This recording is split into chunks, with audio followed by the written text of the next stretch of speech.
நல்லாற்றான் நாடி அருள் ஆள்க, நல்லாற்றான் நாடி அருள் ஆள்க, பல்லாற்றான் தேரினும் அகுதே துணை.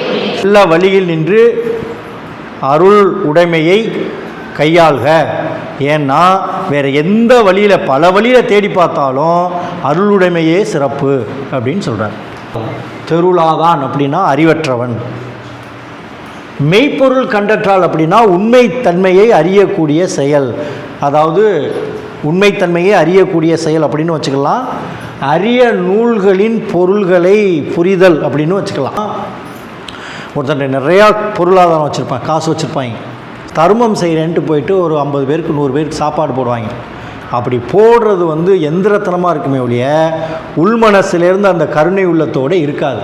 அது எப்படிப்பட்டது அப்படின்னா, அறிவில்லாதவன் ஒரு நல்ல நூலை படித்து புரிஞ்சுக்கிற மாதிரி.